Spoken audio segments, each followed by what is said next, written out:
எல்லோருக்கும் வணக்கம். கடுப்பேத்துறாங்க my Lord அப்படின்னு பல பேர் ஸ்டாக் மார்க்கெட்டில் பல ஸ்டாக்குகளை வாங்கி லாக் ஆகி கடுப்பாகி வந்திருக்காங்க. அவங்களுடைய முதல் நோக்கம் என்ன?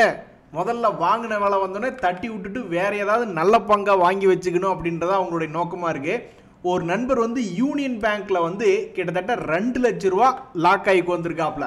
அவன் ஒரு 4% மட்டும் ஏறி வரட்டும், அவனை விட்டுட்டு எப்படி ஓடி வர்றோம் பாருங்க அப்படின்ற மாதிரி சொல்கிறாப்புல. ஐயா எனக்கு லாபம் வேண்டாம், போட்ட காசுன்னு ஒன்று வரட்டும், அதிலிருந்து நான் ஓடி வந்துடுறேன் அப்படின்ற மனநிலையில் இருக்காங்க. இந்த சமயத்தில் தான் பல்வேறு பங்குகள் 20%, 40% அப்படின்னு ஏறக்கூடிய வாய்ப்பாக பல விஷயங்கள் ஒரே நேர்கோட்டில் வந்திருக்கு. முதல் நேர்கோடு என்ன அப்படின்னு பார்த்தீங்கன்னா, நாளைக்கு ஏப்ரல் மாதம் தொடங்கிய பிறகு பல்வேறு Q4 ரிசல்ட் அப்படின்றது வரும். அதே சமயம் ஏப்ரல் 2ஆம் தேதி ட்ரம்ப் அவர்களால பல பங்குகள் பங்குகள் என்னங்க பங்குகள் பல நாடுகள் வாழப்போகிறதா இல்லை கும்பா பாட போகிறதா அப்படின்ற மாதிரி அது ஒரு பிரச்சனை ஒன்று வருது. அது மட்டும் இல்லை, மிகப்பெரிய விஷயம் இருங்கடா உங்களுக்கு நான் யாருன்னு காட்டுறேன் அப்படின்னு நம்முடைய புது RBI கவர்னர் நம்மளுடைய பேங்கிங் சிஸ்டம் மற்றும் லிக்விடிட்டி இன்க்ரீஸ் பண்ணுற மாதிரி மிகப்பெரிய ஒரு வேலையை அடுத்து வரக்கூடிய ஏப்ரல் மாதத்தில் செஞ்சாங்கன்னு வச்சிங்களேன். ஏகப்பட்ட கம்பெனிகள் கண்ணா பின்னான்னு 20-30% பயங்கர வால்டிலிட்டியாக இருக்கிறதுக்கு வாய்ப்பு என்பது அதிகம். ஏன் அப்படின்னா, ஒரு உதாரணத்துக்கு இந்த டாடா மோட்டார் அப்படின்ற ஒரு பங்கு எடுத்துங்க. அவன் சிவனேன்னு தான் இருந்தான், திடீர்னு காலையில் வந்தோடனே அவனை 5% கீழே இறக்கி விட்டாங்க. இங்கே பார்த்தீங்களா, சிவனேன்னு கொஞ்சம் கொஞ்சமாக மேல் நோக்கி ஏறி வந்த டாடா மோட்டரு 600 ரூபாய் ரேஞ்சிலிருந்து ஒரு ஷேருக்கு 100 ரூபாய்க்கு மேலே வந்துட்டான், 700க்கு மேலே வந்துட்டான். திடீர்னு போட்டானே ஒரு போடு.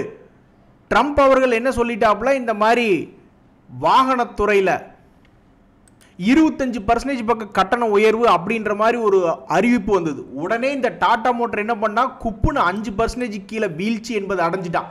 அப்போ இதிலிருந்து என்ன தெரியுதுன்னா, ட்ரம்ப் அவர்கள் பேச பேச இந்த Q3 Q4 ரிசல்ட்டும் சேர்ந்துக்கிட்டு RBI லிக்விடேஷன் சம்பந்தப்பட்ட, அதாவது நம்ம மார்க்கெட்டில் லிக்விடிட்டி இன்க்ரீஸ் பண்ணுறதுக்கு உண்டான நடவடிக்கை ஏதாவது எடுக்கும் பொழுது மிகப்பெரிய அளவில் 3 பெரிய விஷயங்களும் ஒரே நேர்கோட்டில் அமைஞ்சு பல்வேறு பங்குகள் கண்ணா பின்னான்னு அடுத்த ஒரு மாதத்துக்கு ட்ரேட் ஆகுமா அப்படின்றதான் இப்போ பல பேர் எதிர்பார்த்துக்கிட்டு இருக்காங்க.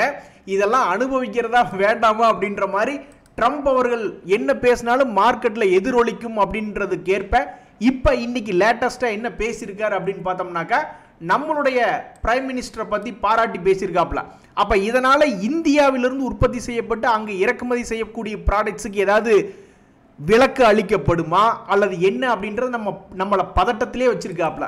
இந்த பதட்டத்தினால என்ன ஆகும் அப்படின்னா, அமெரிக்காவுக்கு எக்ஸ்போர்ட் பண்ணக்கூடிய ஆட்டோமொபைல்ஸ் ரிலேட்டடான sector, pharma sector, IT, textile, அதுலேயும் ஃபார்மாலாம் பார்த்தீங்கன்னு வச்சிங்களேன், ஆரோ ஃபார்மான்னு ஒரு பங்கு இருக்கு, லூப்பின் ஒரு பங்கு இருக்கு. அப்போ இது போன்ற ஃபார்மா ரிலேட்டடான கம்பெனிகள் ஏதாவது ஒரு மிகப்பெரிய ஒரு மாற்றத்துக்கு உள்ளாகுமா அடுத்த மாதம் கழிச்சு பார்க்கும் பொழுது ஒரு 20-40% ஏதாவது முன்ன பின்ன இருக்குமா இல்லை என்ன அப்படின்ற ஒரு எதிர்பார்ப்பு வருது.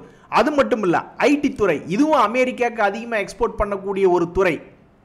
என்னைய கத்தியில் விளையாண்டுக்கிட்டு இருக்கீங்க அப்படின்ற மாதிரி இவங்களுடைய ரிசல்ட் எல்லாம் வரும்பொழுது மிகப்பெரிய ஒரு மூவ்மெண்ட் அப்படின்றது இந்த TCS ஆகட்டும் அல்லது இன்ஃபோசிஸ் ஆகட்டும், இவங்களுடைய குவார்ட்டர்லி ரிசல்ட், அதே மாதிரி டெக் மஹிந்திரா போன்ற முன்னணி IT கம்பெனிகள் அவங்களுடைய ரிசல்ட்டை வெளியிடும் பொழுது சும்மாவே அவனுக்கு கத்தி வச்சு சண்டை போட்டுக்கிட்டு இருப்பாங்க. இந்த சமயத்தில் இப்படி 3 விஷயங்களும் முக்கியமான விஷயங்கள் நேர்கோட்டில் வரும்பொழுது அப்போ அவங்க எப்படி இருப்பாங்க அப்படின்றது தெரியல. ஆக மொத்த ட்ரம்ப் வர்றதுனால அட்ரா சக்க அப்படின்னு கிட்டத்தட்ட 20-30% அடுத்து வரக்கூடிய மாதங்களில் ஏறப்போகுதா இல்லை வீழப்போகிறதா என்பது அடுத்த மாதம் கழிச்சு பார்க்கும்பொழுது தான் தெரிய வரும். ஆனால் இந்த சமயத்தில் இப்போவே உச்சத்தில் இருக்கக்கூடிய சில துறைகள்லாம் இருக்குது. சொன்னால் நீங்கள் யாருமே நம்ப மாட்டீங்க. ஒரே செகண்டில் ஏதாவது சில துறைகள் சொல்லுங்கள் 52 வீக் ஹைக்கு மேலே ட்ரேட் ஆகிட்டு இருக்கான்னு நான் சொல்லவா? ஃபெர்டிலைசர் ரிலேட்டடான சில பங்குகள்லாம் இருக்குது, அவன்லாம் உச்சத்தில் தான் இருக்கான். 52 வீக் மட்டும் இல்லை, மேபி மல்டியர் ஹையில் கூட இருப்பானுங்க. லட்டில் வச்ச நினச்சியா நட்டில் வச்சேன்டா அப்படின்ற மாதிரி மார்க்கெட் யாருமே எதிர்பார்க்காத ஒரு துறையை கொண்டே உச்சத்தில் வச்சிருக்கான். எல்லாரும் என்ன நினச்சிருப்பாங்க, வெயில் காலத்தில் எப்படியா ஃபெர்டிலைசர் ஓடும், பச்சை தண்ணி எப்படியா பொங்கும் அப்படின்ற மாதிரி நினச்சிக்கிட்டு இருந்திருப்பாங்க. ஆனால் உண்மைக்கு இந்த கோரமண்டல் இன்டர்நேஷனல் என்ற பங்கும் இந்த சம்பல் ஃபெர்டிலைசர்ஸ் அப்படின்ற பங்குகளும் அவன் வாழ்நாளினுடைய உச்சம் இயர்னுடைய உச்சத்தில் போய்கிட்டு இருக்கான். என்னடா அதிசயமாக இருக்குது, மார்க்கெட்டே குப்புறப்படுத்திருக்கு. இருந்தாலும் உச்சத்துக்கு வந்த துறைகள் அப்படின்றது நாட்டில் இருக்க தான் செய்யுது. அதே மாதிரி தான் இந்த ப்ளூ ஸ்டார். இது ஒன்றும் பெரிய ஆச்சரியம் கிடையாது. அன்னைக்கே ஒரு நண்பர் சொல்லிட்டு இருந்தார், சம்மர் சீசன் வந்துட்டா இந்த கூலர் ரிலேட்டடானது தாங்க அப்படின்ற மாதிரி. அந்த வகையில் இந்த ப்ளூ ஸ்டார் அப்படின்ற பங்கு அவருடைய கற்பனைக்கேற்ப, அவருடைய இமேஜினேஷனுக்கு ஏற்ப, அவருடைய எதிர்பார்ப்புக்கு ஏற்ப அவனும் வந்து 52 வீக் ஹை பக்கத்தில் வந்து இருக்கக்கூடிய ஒரு பங்காக பெயர் வாங்கியிருக்கான். இது போக யாருக்குமே ஒரு புரியாத புதிர் என்ன அப்படின்னு பார்த்தீங்கன்னா, நிறைய ஃபைனான்ஸ் கம்பெனிஸ் இருக்கு. அவனுல பல பேர் கும்பா பாட்டு பாடி கவுந்து படுத்துக்கிட்டு தான் இருக்கான்.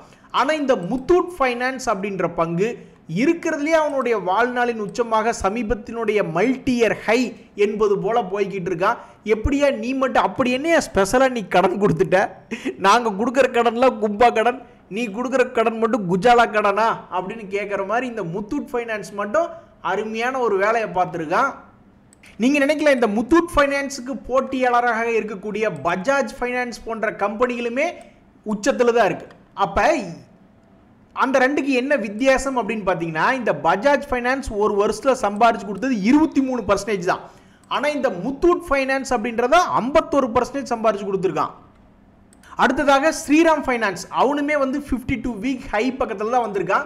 ஸோ 52 வீக் ஹை வந்ததில் நல்ல பேர் சொல்லும்படியாக 2 செக்டர்கள் அப்படின்னு பார்த்தீங்கன்னாக்கா, fertiliser sector plus finance sector என்பது நல்லா அருமையாக மேலே வந்திருக்கான்.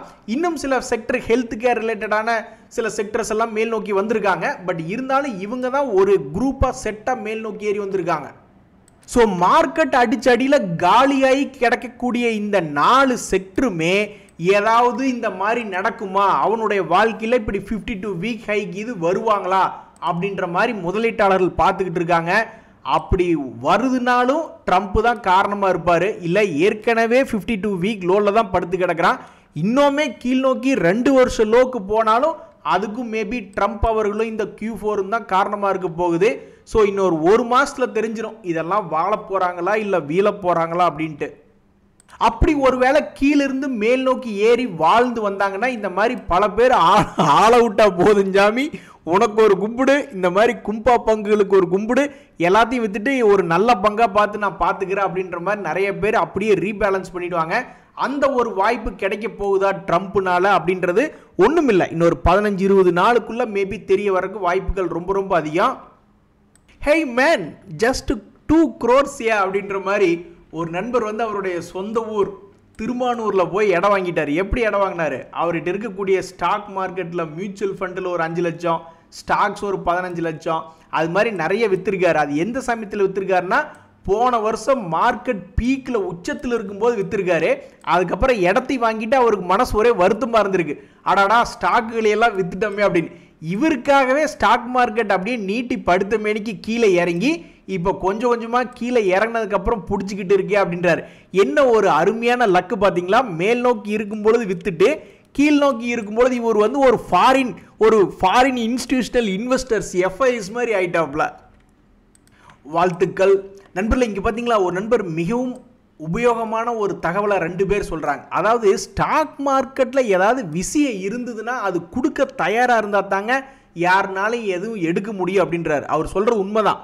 அதாவது இப்படி ஸ்டாக் மார்க்கெட்டில் இருக்கக்கூடிய ப்ரைஸ்கள் ஒரு குறிப்பிட்ட ஹையை தாண்டன்னு வச்சிங்களேன், அப்போ மார்க்கெட் வந்து இந்த உலகத்துக்கு ஏதோ கொடுக்க விரும்புது, லாபம் தர விரும்புதா அப்படின்ற மாதிரி உண்மையிலே இருந்துச்சுனாக்கா அந்த பிரேக் அவுட்டை தாண்டி மேல் நோக்கி போவான், அப்போ எல்லாத்துக்கும் கிடைக்கும்.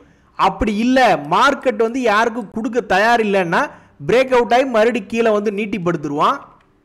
இப்போ நம்ம பேசணுமே பஜாஜ் ஃபைனான்ஸ், ஸ்டாக் மார்க்கெட்லேயே மிகப்பெரிய பிரச்சனை. அப்போ கூட பாருங்க, டிசம்பர் மாதம் ஆகட்டும், டிசம்பர் மாதத்தில் வந்து அவன் என்ன பண்ணியிருக்கான் அப்படின்னு பார்த்தீங்கன்னா, டிசம்பர் முடிஞ்சு ஜனவரி சமயத்தில் அவன் வந்து அவனுடைய ப்ரீவியஸ் ஹையை உடைக்கிறதுக்கு முயற்சி பண்ணியிருக்கான். அதுக்கப்புறம் பார்த்தீங்கன்னா கீழே வந்திருக்கு. இருந்தாலும் பழைய லோ என்பது இப்போ வரைக்கும் கட் ஆகலை. அப்போ கொஞ்ச நாள் அப்படியே ஓட விட்டு பார்த்தோம்னு வச்சிங்களேன், மறுபடியும் என்ன நடந்திருக்கு அப்படின்னா, மறுபடியும் அவன் கீழ் நோக்கி வராமல் மறுபடியும் ஒரு உச்சம், அந்த பிரேக் அவுட் அப்படின்றது நடந்திருக்கு. அதுக்கப்புறம் என்ன ஆயிருக்கு அப்படின்னு பார்த்தீங்கன்னா, அவன் கீழே வரவே இல்லை. அப்படின்னு என்ன அர்த்தம்? இந்த பஜாஜ் ஃபைனான்ஸ் போன்ற பங்கு அவன் வந்து லாபத்தை கொடுத்துட்டான் ஒரு பிரேக் அவுட்டுக்கு மேலே. ஆனால் பல்வேறு பங்குகளில் இப்படித்தான் பிரேக் அவுட் என்பது நடந்தது. ஆனால் ஒரு காசு கொடுக்கல. இங்க பாருங்க, நம்ம நண்பர் சொல்ற மாதிரி யூனியன் பேங்க் அப்படின்ற ஒரு பங்கு பாருங்க, அவன் பிரேக் அவுட் ஆயிட்டு மேல் நோக்கி கொடுக்காம அவன் பாட்டுக்கு கீழே கவுந்து படுத்துட்டான்.